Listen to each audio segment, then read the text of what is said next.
Wanita itu melepaskan anak panah, dan detik berikutnya, panah itu mengenai Sandy tepat di jantungnya. Sebelum biksu itu sempat bereaksi, anak panah mematikan lainnya melesat ke arahnya. Namun anehnya, biksu itu sama sekali tidak merasakan sakit, karena busur dan anak panahnya telah diubah sebelumnya. Sandy menyuruh biksu itu segera berpura-pura mati. Namun sang biksu berkata ia tidak tahu caranya. Jadi Sandy diam-diam mengambil kerikil dan menembakkannya ke rahang biksu itu. Detik berikutnya, biksu itu benar-benar pingsan. Orang ketiga yang akan dieksekusi adalah Raja Kera Wukong. Ia pun menjerit dan menggunakan sihirnya untuk berpura-pura rohnya telah meninggalkan tubuhnya. Melihat betapa santainya yang lain berpura-pura mati, Patkai pun merasa sudah gilirannya untuk beraksi. Namun yang mengejutkan, Ratu tiba-tiba memerintahkan agar anak panah baru dibawa keluar, dan sebuah balista besar perlahan didorong ke depan. Patkai tercengang dan bertanya mengapa anak panahnya diganti. Ratu berkata bahwa semua pria bersalah dan semakin jelek wajahnya, semakin berat pula hukumannya. Sebelum Patkai sempat bereaksi, banyak anak panah yang menembak tubuhnya. Setelah selesai, Ratu memerintahkan agar mayat-mayat itu dilempar ke tebing. Untungnya, putri dari kerajaan wanita sudah menunggu di bawah, dan kelompok itu berhasil melarikan diri. Namun sebelum mereka bisa bernapas lega, mereka terkejut melihat biksu itu telah hamil. Ternyata mereka telah meminum air dari sungai itu.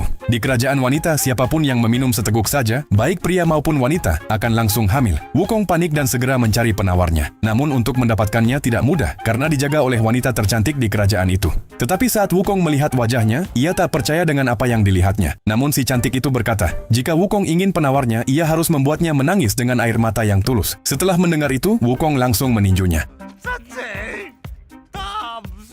Wukong tak punya pilihan lain, jadi dia mengarang cerita cinta yang mengharukan, dan akhirnya berhasil meluluhkan hatinya hingga mendapatkan penawarnya. Namun saat ia kembali dengan gembira, sang biksu tiba-tiba berubah pikiran. Ia berkata bahwa ia ingin melahirkan anak itu. Wukong sangat ketakutan, hingga membekukan semua orang dengan sihir, dan kemudian memaksa mereka untuk meminum penawarnya.